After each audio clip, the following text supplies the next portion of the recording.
Hey guys, it is Jessica. I am back with another edition of Talk Dirty to Me, Garden Center Confessions. And today I have Adam. Adam is our greenhouse manager, and we're going to ask him some fun questions that's going to enlighten you a little bit about what to do with this in-between time in East Tennessee. Love it. Let's talk dirty. On. I'm ready to talk dirty with you. Let's do it. Yeah. All right, so we're going to start right in. Let's do it. Jump in. We'll start with a big one. Love it. What is still safe to plant in Zone A right now? Are we officially done, or is there some stuff you can still put in the ground? So as far as annuals go, there's different carex grasses that are on that borderline, of our zone. There's red rooster. There's it is really grass. Pretty. Yeah, red rooster is really fantastic. So right now, considering annual wise, it's kind of borderline for us. I would plant some carex. Ornamental grasses. Ornamental grasses. Cabbages and kales are great as well. Ornamental cabbages and kales are fantastic. And we stay unseasonably warm, it feels like, up until we're November. A weird so it's state. Starting to cool down, but then you got today where we're like at 75. Right. So right. And then Monday it's freezing. Yes. So that's where we're at right now. Plants stay as confused as we do. Yeah, we go with the flow. We get abused just the same. Oh yeah, absolutely. All right, and leading right into that, sure. We're in a transition season. Yeah. So you guys are getting to see the pretty part of the greenhouse, because obviously we're not going to show you the ugly part, because why would we do that? We love you. Absolutely. We're not going to show you that. One day we will. We will do a down and dirty episode. Yes. What happens inside the greenhouse right now? Because you don't have a lot of stuff that we're pushing out. So right. what do we do? So what I'm doing right now is just condensing and cleaning tables, getting ready for the next season. But just, condensing everything I have to move up front, because I'm getting ready for poinsettias. I'm getting ready for Christmas cactus. So I'm just condensing, pushing things up front, marking stuff, putting stuff on sale. That's the goals right now. And you have a neighbor that's getting ready to move into your space too, right? I am. Yeah. Perennials are moving into my space. Yeah. So we'll talk to the perennial manager at some point. So stay tuned for that one. Sure. And she'll kind of fill you in on what happens in the winter with our perennials, because they don't like it cold just like we don't. Right. So yeah. And what we try to do is keep annuals in the front, perennials kind of in the middle, and in the back it's going to be our broadleaf like trees and shrubs that also come in. So I have to share my space with everyone, which is hard for me. I'm an only child. Oh no. So I have middle child syndrome. So, got you. Yes, got you. So I'm having to figure this out. Yeah. Absolutely. Day by day. Overwintering. We get calls all the time about how do I overwinter this plant. So for customers who want to try to save their tropicals and even tender perennials, what's the right way to bring them in to attempt to overwinter? And some just aren't going to overwinter, but sure. What's that look like? For tender perennials, I like to pile, leaf mulch on top of the plants. Leaves are really good at, concealing heat and helping those plants. So you can pile leaf mulch, you can pile regular mulch, but stuff outside of that, the best thing to do is honestly just bring them inside. Just bring them inside. Yeah, try to find let them live warm and cozy, heat on with you. Absolutely. If you're cold, they're cold. Bring them inside. Right. Yeah, they're your children. You can't leave them. Little babies. Yeah, don't do that to them. Don't do that. Winter in East Tennessee is dark and dreary. Oh, it's with the time change, it is just seasonal depression is a thing. Yes. And this year has flown by so fast. Like it's November. And so November. I'm like, yes, yeah. So when outdoor blooms fade, sure. What plants or arrangements do you recommend for keeping some color in our life, keeping us happy? Yeah, well, back to those, carexes and stuff like that. That's really going to be your best bet. Kales and cabbages, pansies are going to be the other thing that I highly recommend. Tennessee. They do. They love East Tennessee, and it doesn't really matter what soil they're in my experience. So pansies, are going to be fantastic. So that's what I would do. Johnny jump ups are fun. They're, the smaller version of that. Obviously, I am not a plant person. Sure. Again, I do marketing. Sure. So tell me what a Johnny jump up is. So Johnny jump up is like a violet. It's like a smaller version of a pansy. It's like a viola. Gotcha. Okay. Viola. Okay. And so some of them are called Johnny jump ups because they just sell seed like crazy. Gotcha. So they jump up everywhere. They jump up. So and you're like, hey, there's a Johnny. There's a Johnny. You just start naming them. It's Johnny and Fred. Yeah, Johnny, Fred, Wilma. Louise. We got some really cool violas this season that were the ruffled ones. Yes. They were awesome. They did not last long. Sold so fast. Yeah. We did a video on them with Lauren. And I think within 2 days they were gone. But they were Antoinette's, is that what? Something like that. They were gorgeous. There's also the frizzles and the sizzles. They're all in the same family. Yeah, gorgeous. Look those up if you want something a little different. Sure. Houseplants meet greenhouse. So how do greenhouse plants help bridge the gap between outdoor growing and indoor growing? Yeah, so, pretty much the greenhouse here, we'll get in a whole bunch of tropicals that can also be houseplants. Mm-hmm. So when I'm ordering in the spring and I'm getting all my cool stuff in, I also get tropicals and all of the various cool things. And so I'll bring them in. And so we'll keep them in here for a while. And then when we're in this weird season that we're in now, I try to still keep some down here, but most of them are going to go up to the houseplant section. And bring in houseplants to your space during the winter because we need that color. We need that green. So bring in those tropicals. Yes, houseplants are fantastic. Oh, yes. B and I talked yesterday. That episode is already aired, so go back and watch that. Yeah. Talked about how important it was to your mental health. It really is. And every time, like I used to live in New York City. I used to live in Soho. And so whenever times would get dreary there, which they get dreary really fast, I would just fill it up with houseplants. Yeah. I'd keep them on my fire escape and get fined every month for it, but I did it. It's fine. And then when winter it was so worth it. And then when winter would come in, I'd bring them all inside. But I had pothos climbing the walls and climbing the ceiling of my apartment, and I absolutely loved it. Oh, well, it's something warm and cozy to come home to. Sure. Especially if you're living by yourself. Yeah. Gives you a little something to take care of. Right. It's a baby. Yeah. Don't baby it too much. Yeah. It's like a pet that you can leave for long periods of time. Yeah. And I know you may be able to see just a smidgen of this display behind Adam that's got some really colorful pots on it. Is another great way to bring color into your house during the winter months. Fun fact, last time Adam and I were on camera together, we were racing to plants, and he threw dirt at me. Yeah. So in your hair, it was your anniversary too. Yes, I was going out to eat. Yeah, so I threw dirt in her hair, but he threw dirt in my hair. But we've made up. We've bonded now. Yes. Yeah. We broke the ice. Yeah. So we've kind of talked about what the greenhouse looks like in this transition. Sure. How do you balance keeping the plants warm with the temperature outside? Like, how do we keep it is warm in here right now? It is. How do we maintain that? Like, what do we have set up to keep our plants happy and healthy so that our customers get the best they can get from us? Sure. So it's kind of like a balancing act for me. Every day I just kind of see how the day is going to be, because if it gets too warm in here, these are more of like colder loving plants that I have right now. So I'll have to raise one side of the greenhouse. But to keep it super warm, we're going to run heat, which is gas, I believe, here, which isn't the cheapest thing in the world. No, but absolutely it is worth not. it. Because, and shameless plug for Willow Ridge here, we are not a big box store. We do not ship these plants in by the thousands. No. And if you've ever walked through a garden center at a big box store, you want to pick up a water hose because these babies look like they're dying. That is where you need to be a hero and go rescue a plant. Yeah. We don't. We take lots of care and lots of pride in making sure that when you get a plant here, it is in the best condition it can be. Because losing just one flat here is losing a lot of money. Yes, absolutely. Absolutely. So, yeah. And we want our customers to be successful. For sure. So, we don't want to give them something they're going to have to immediately. It's like buying a used car that you're immediately going to have to work on. Right. We don't want to. Nobody wants to do that. No. So, and my job is ordering stuff that is not, you can't easily kill. Right. And so, I love that. But another thing that we do in here as well is we put in a wall in between the greenhouse. So we condense it. And so we only have to heat a few of the houses instead of the whole thing. And that helps a lot. That helps cut costs. And if you've ever had a greenhouse at home, you know that it is painstaking to put sides on it and all that. And these guys work tirelessly to make sure that's good. We're just now getting into winter. But sad. Yes. But we look forward to spring. Yes, I'm already trying to do spring orders right now. And that is exactly what I'm going to ask. What work behind the scenes are you doing right now in our what we call our off season? There is not an off season here. We're open 365. Well, minus a few holidays. But we're year round. Right. So what are you doing right now to prep for spring?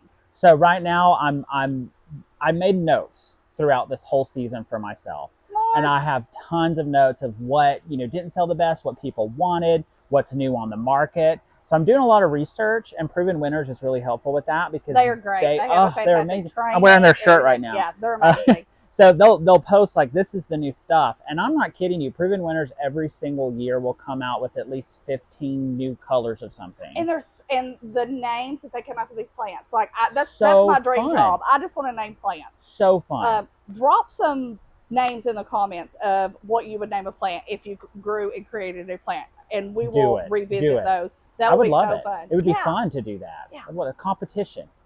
We should have a competition here. We should have a competition about Adam and I are very competitive. We are. And so is about half the people that are employed at Willow Ridge. So we went to Top Golf not too long ago. And we're really competitive. I'm surprised nobody had bruises. Well, and I was told not to Happy Gilmore. I did it anyways. I did it like immediately after they said not to. He turned around and I did it, and it was fun. It's fun. That was worth it. You got to get a little enjoyment. Yeah.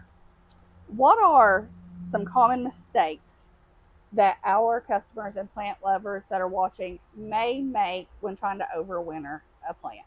Sure. Just leaving it as it is, or leaving it in the pots. A lot of plants in pots are more likely to not return than ones in the ground, unless they're super, super hardy. But plants in raised pots get colder. So, you got to think, do I want to put burlap around this pot? Do I want to take this plant out and put it in the ground? Depending on what plant it is, that's a common mistake. And making sure that wherever your plants are, they've got good drainage. Because that is very important. That's so important. Because when the ground gets cold, those freeze. You're freezing your roots. Right, and we get more rain in the fall. We get more rain in the spring, and especially early winter, we're getting all this moisture. And if you don't have free draining soil, they're just going to die. Yeah, it's set up for failure. Yeah. And when you go into a nursery or a garden center and you buy a plant, they come in a plastic, what we call a nursery pot. Sure. That's industry lingo. It is important not to leave them in that. Right. I mean, you don't want to do that. I have a bad habit of taking them home and setting them on my windowsill in these little plastic pots. They don't like it. They don't like it. So it is important to repot those, and that can be scary. Sure. Repotting a plant can be scary. Sure. You think they're really fragile. FYI, they are not fragile.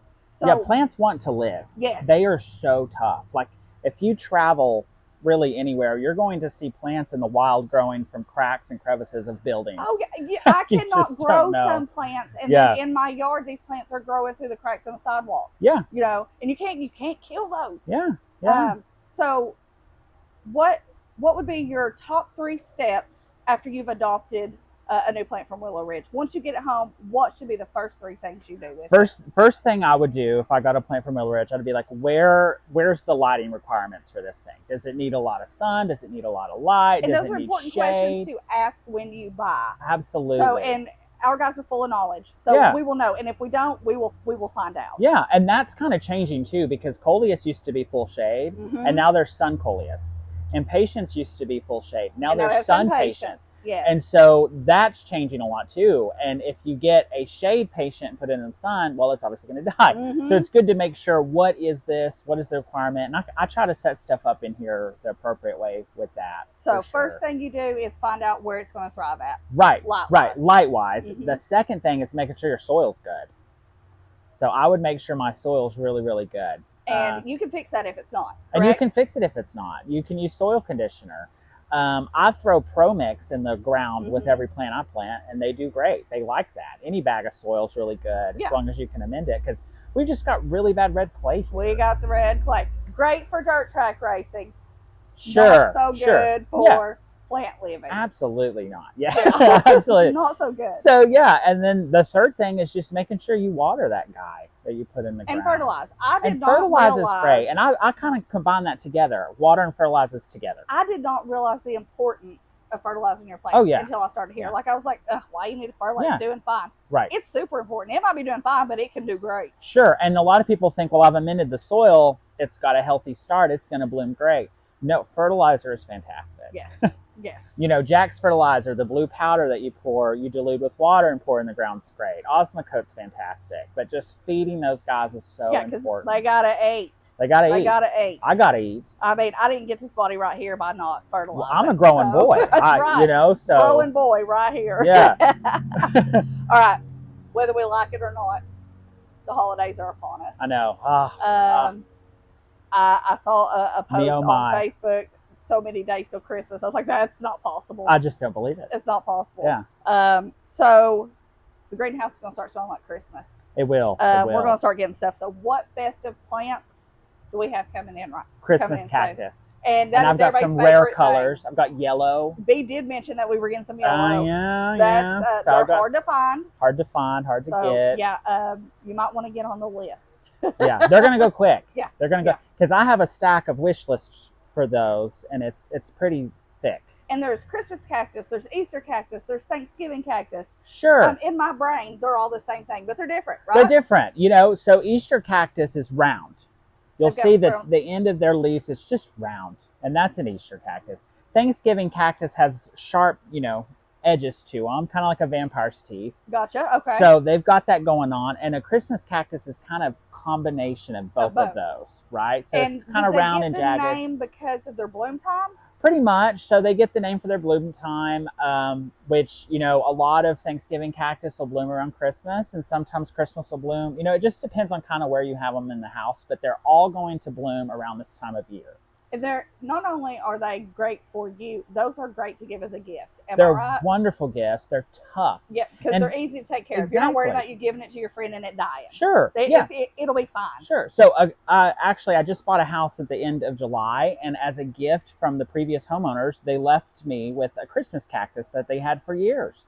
And I've got it, and it's getting ready to bloom, and I think it's fantastic. They're great gifts. Oh, yeah. Living gifts are great. Yes. And especially these, because the blooms last so long. Sad story, but I had went to a funeral of my uncle, and my cousin gave me a mixed pot of plants. She's like, here, take care of these. Little does she know I kill everything. But we're working on that. We're working on it. But one of these plants in there, and I don't even know what it is. It looks like an elephant ear, but it's not. Sure. That sucker is massive. Yeah. It had 2 little leaves to start with, and now I just had a new baby pop up this morning, and I got so excited. How fun! So it's uncurling. It's by my sink, so I spray it ever so often. Yeah. But I remember who gave that to me every time I water it. Absolutely. So it's a great memorial gift. It's a great gift for a friend that you care about, because they'll think about you. Who doesn't like to be thought about? Yeah. And gardeners are really good at sharing plants and gift-giving plants. I mean, we're just notorious for that. Yes. Like, I would love to be known as the gift-giving plant man. The plant man, gift-giving plant man. That we're gonna make him a cape. It's like a superhero. I would love that. The gift-giving plant man. I would love that. Yeah, and you'll blow a fan at me, and I'll we'll have him run through the greenhouse. I'm ready. Don't worry, I will video. I am so ready. All right. So to wrap up, Adam. Sure. This is going to be a hard one because I know you're a plant person. Yes. Personal pick. So what is your favorite plant that came? We'll narrow it down a little bit. That came through the greenhouse this year, this season. Yeah. What was your favorite? And then what was the one that came through that you secretly hoped nobody would buy so you could take it home for yourself? Oh, that's a good one. That's a good one. So I got some kind of like pond plants in here this year that are super hardy perennials, but I got them in really small sizes, so it worked as annuals in here, and it's Juncus. Blue Arrows. Sounds crazy. Juncus. It's Blue Arrows Juncus. It's like a pond plant, but it's also super drought tolerant. In fact, when I was in Mexico doing missionary work, some of that plant was growing in the desert. So it's super Thrives tough. on neglect. Thrives on neglect. Like, it can get too much water. It can get dry, and there the thing goes. Now, it does prefer water. It does prefer to be in a pond, and it's going to get large and happy in a pond, but I've got it everywhere. So that's a plant that came in that I was hoping nobody would buy. So you can take them all home. So I could take them all home, but someone came in and bought them all. Oh, of course. I know. Because, listen, our customers are the greatest, and they love stuff as much as we do. That's what makes them fantastic. Yeah. So if we want something when it comes in, we have to get it right then. Yeah. And then most times we feel guilty because we're robbing somebody else of that joy. Right. I know, but we deserve happiness too. Yeah, I know, right? A plant that came in that I was like super excited for is like a newer marigold that's on the market. And excuse me if I'm getting this wrong. I'm pretty sure it's called Blondie. Something Blondie. Maybe was that the goldish one? They start off red. I've got them over here. Mm-hmm. They start off red and then they fade to like different colors. Yeah. Basically, you get 3 or 4 different color variations off of one plant, which is so cool. But they start red and they end like a goldy, antique, vintagey look. Yeah. And that's what I like about marigolds. They're so classic, so vintage looking, and that's my style. If I could do my whole house in like the harvest gold and avocado greens, my husband would kill me. But I was born in the wrong era. I was too. I love vintagey stuff. I like old cars. Oh yeah. 57 Bel Air is what I want. You know, that kind of stuff. But 64.5 Mustang. See, so if you're out there and you got some extra moolah, you want to buy us a car because we're amazing. We're cool. We have a list. Yeah. And, marigolds are special to me because I love the autumn season. But not only that, when I was doing missionary work in Mexico, Dia de los Muertos was a big thing. Just happened. And so, they use marigolds, as a pathway for their loved ones to come visit them. It has a great story. Great story, very sacred. And I just cherish them. Every time I see them, I think of my time in Mexico. So Adam, give us a timeline on these fantastic holiday plants that are coming in. Our poinsettias, our Christmas cactuses, even Christmas trees are coming soon. I know. I know Big got some really little working out, getting rosemary ready for trees those up there that were really pretty. Sure. So what have you got coming in that people are going to be excited about? So I've got poinsettias in every color you can imagine, in different sizes as well. We've got some splashes, we've got some whites, we've got some pink. And then the rest of that will be Christmas cactuses in various colors and some hanging baskets as well in different sizes. But all of that, we're looking at that coming in within the next couple weeks, if not couple weeks, third week. It's just one of those things where our growers want them to be sent to us when they're like really ready to pop. And like us, we expect that from them. Our growers don't want to send us stuff that isn't at its best, and we respect that. We have great growers. We do. Area. We absolutely do. And to pull in a little education about poinsettias, fun story. I used to take my grandfather and my mom a poinsettia every single season. So around Thanksgiving, I take one. I stopped taking my grandpa poinsettias because this man overwinters them. Yeah. And they rebloom. See, they're tough. And I'm like, how? Everybody's just like, nope, they die after Christmas. I don't know what witchcraft my grandfather has cooked up, but he is the poinsettia whisperer. So what kind of care does it take if you do want to try to bring those back? Yeah, so if you want to keep those going, at some point you're going to have to decide, I've got to repot this with some good soil. Yes. When you have plants inside your homes are often drier, so your plants are going to dry out quicker, and poinsettias do not like to dry out. No. They don't like it. So you're going to want to give them, a good amount of moisture, make sure they're staying moist. That's really the key. And then good lighting. Typically in low light for poinsettias, they're going to fade to like a greenish color. And then when we get to this time of year, they're going to get colorful again. Right. But outside of that, you can totally bring them back. And they're going to get ugly. They're going to get ugly. They're going to get a little straggly. Yeah, they're going to look like a stick. I need a haircut sometimes. Oh, absolutely. So sometimes you might need to give it a little haircut. But they'll come back. I mean, poinsettias, by the way, are meant to be like bushes. Yeah, huge. I mean, they'll get the size of an SUV in the wild, right? Yeah. So they get huge. They're not meant to be there. Could you imagine just walking through like a field of poinsettias? No, I mean, in Mexico, some of them would grow in the ditch. Slimy out there. I mean, I want to see this. So so that's super cool. But yeah, they're meant to be the size of an SUV. And we will touch base again for another episode. In December, we'll really get into the holiday plant care. And such, and maybe even have a little demonstration. Sure. But Adam, thank you so much. I had a great time. I hope you guys enjoyed it. Stay tuned for the next one. Like the video. Yeah, obviously, like it and share it. Subscribe because you don't want to miss these. Yeah. We're going to have a lot of fun, and as we go along, it's going to be even more fun. And a lot of times, we get inappropriate and wild. So you're going to want to watch the whole videos. It happens. Because stuff just happens. But thank you guys. Like, subscribe. Again, comment what you would name your plant if you could create a name, and we'll share some of those. Thanks. Have a great one. Bye, guys.